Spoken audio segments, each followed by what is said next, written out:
9 दिन का व्रत नवरात्रि माता के लिए रखते हैं। 9 रात का अर्थ क्या है, ये समझने के लिए हमें दुर्गा सप्तशती पाठ तक हमें जाना होगा, तभी हम ये रहस्यमय कथा जान पाएंगे। क्योंकि जब माता ने इतनी बड़ी शक्तियाँ ली हैं और माता हमें जीवन भी दी हैं, और क्षण भर में माता इतने सारे राक्षसों को विध्वंस की है, और उन्हीं माता के हम आचरण करते हैं, व्रत रखते हैं, तो मन में अहंकार आता है, हाँ अहम आता है। अहम कैसे आता है कि कहीं पर भी हम जाते हैं तो सबसे पहले बोलते हैं कि हमने व्रत रखा है, हम आ गया। तो जब श्रद्धा भक्ति हम भक्तिमय हो जाते हैं तो अहम यानी मैं शब्द को हटा देना होगा। इसी बात को आज हम समझेंगे। तो जय माता दी, मैं हूँ अपना लोक चैनल से रीता त्रिपाठी, आप सभी को जय माता दी का मंगलमय करने आई हूँ। और एक छोटी सी मुँह है और बड़ी सी बात लेकर आई हूँ, प्लीज़ इसे समझिएगा। अगर हमें ना कहने आ रहा हो, क्योंकि दुर्गा सप्तशती पाठ हमने किया है और पढ़ा भी है और समझा भी है। मेरे पापा श्री विंध्याचल जाया करते थे, दूर दराज से लोग उनके पास अमावस्या के दिन ही फूल संकल्प करके और कुछ पैसे चावल देते थे। और मेरे पापा आचार्य थे संस्कृत से, दरभंगा विश्वविद्यालय के पढ़े हुए थे, संस्कृत से व्याकरण से हिंदी से, और फिर एमएससी किए थे हिंदी मीडियम से। और तब इतना परिपक्व होने के बाद फिर भी वो पढ़ने की सिलसिला जारी रखे थे। जब भी हम लोग खाली बैठते थे तो पापा हमें समझाते थे, अब तो रहे नहीं चले गए, पंचांग देखना, कोई बुक्स पढ़ना, कोई हम व्रत त्यौहार के लिए पूछते हैं तो उसमें वो आकर समझाते हैं, हर एक चीज़ें हमें बताते थे, अब तो नहीं रहे। उन्हीं का ज्ञान बुद्धि मैं ली हूँ। और आज जब मैं पाठ कर रही थी तो पाठ करते समय हमें इतना समझ में आया कि नवरात्रि का अर्थ क्या है। नवरात्रि के अर्थ समझने के लिए मैं पूरी बुक्स पढ़ी। अब पूरी बुक्स पढ़ने में हमें यही ज्ञान प्राप्त हुआ कि माता को राक्षस ने काफ़ी तंग किया। माता तो पहले मनाने का बहुत कोशिश की, मगर राक्षस जात के राक्षस ही होते हैं, और इसीलिए जो मछली मांस भक्षण करता है उसे राक्षस कहा जाता है। राक्षस का जोनी कभी बदल नहीं सकता।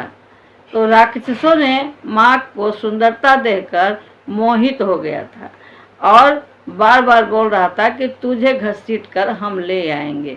माँ बार बार मना रही थी, रोक रही थी, लेकिन उनके ललकारने पर माता को इतनी गुस्सा आई कि एक साथ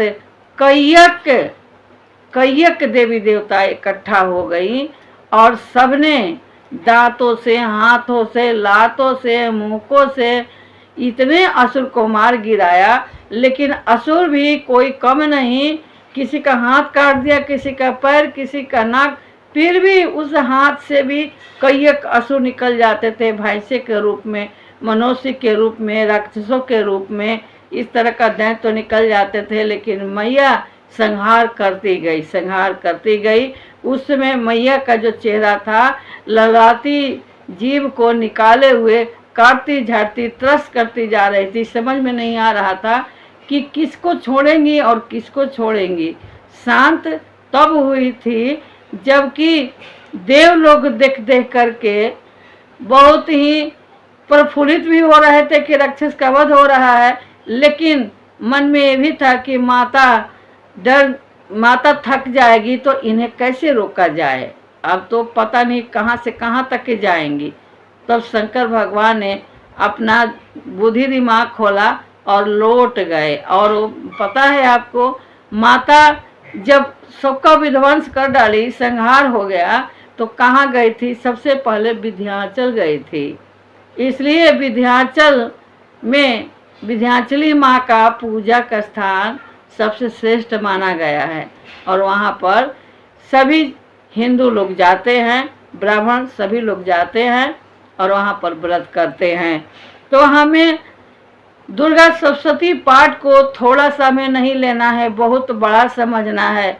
इसी बुक्स में सब कुछ लिखा हुआ है, लेकिन किसी को समझ में नहीं आता है, जबकि हिंदी में भी लिखा हुआ होता है, संस्कृत में भी लिखा होता है। अगर संस्कृत हम पढ़ लेते हैं और हिंदी पढ़ लेते हैं तो हमें ये नहीं विश्वास होता है और ये नहीं माता खुश हो जाती है कि तूने हमारा बुक पढ़ लिया और तूने मेरी शब्द सब कुछ समझ लिया।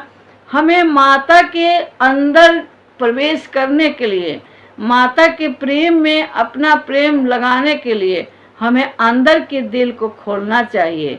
बुक्स में जो लिखा है वो लिखे रह जाता है, हम समझ नहीं पाते हैं और अहम आ जाता है। अहम मतलब अहंकार। जिस दिन विनम्र निवेदन होगा और हम समझेंगे कि हम एक तुच्छ प्राणी माता के एक भक्त हैं, क्योंकि माता तो जन्म देती भी है और जन्म ले भी लेती है, तो हम उनका सामना तो कर नहीं सकते, तो अहम किस बात का?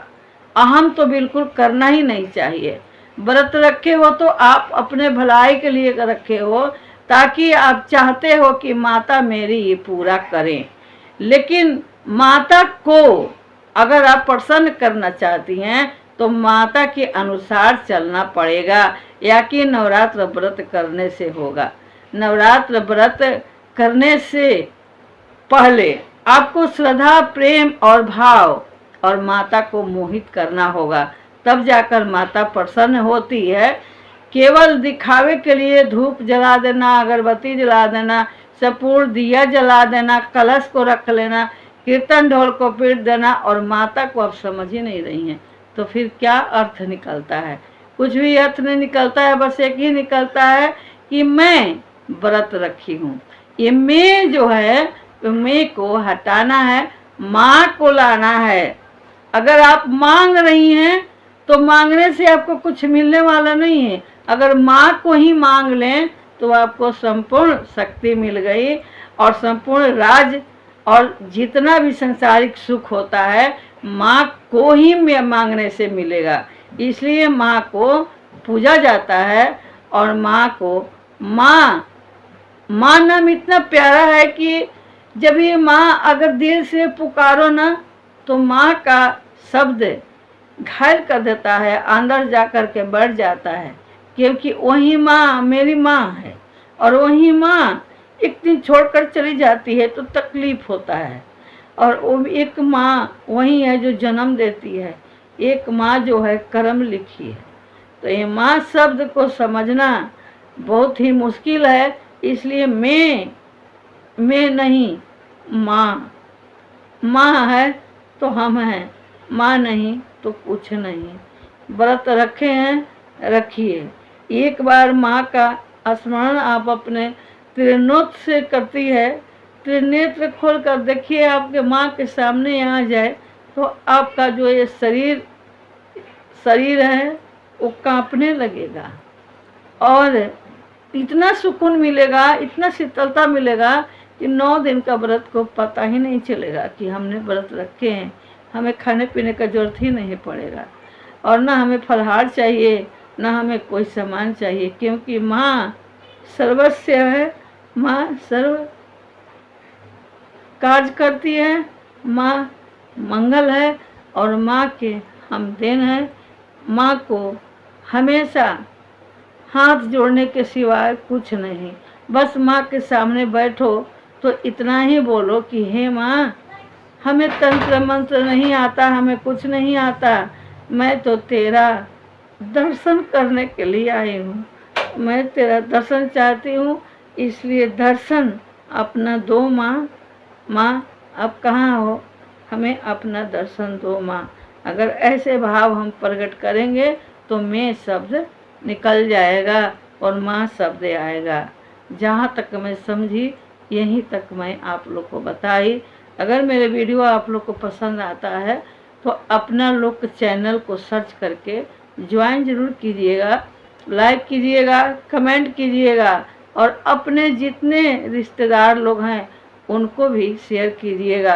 ये नया चैनल अभी है, अभी ये चैनल चल नहीं रहा है, इसलिए इस पर लाइव आती हूँ। आप लाइव में भी आइए, आप मेरा वीडियो भी देखिए, कमेंट करके लाइक भी कीजिए और ज्वाइन भी कीजिए, नोटिफिकेशन ऑन करके कीजिए। मैं फिर से एक ऐसे ही बात लेकर के आऊँगी, ऐसे ही वीडियो लेकर आऊँगी जो हमारे लिए सबसे ज़रूरी है। तो इसी शब्द के साथ धन्यवाद। जय श्री माता रानी की जय हो।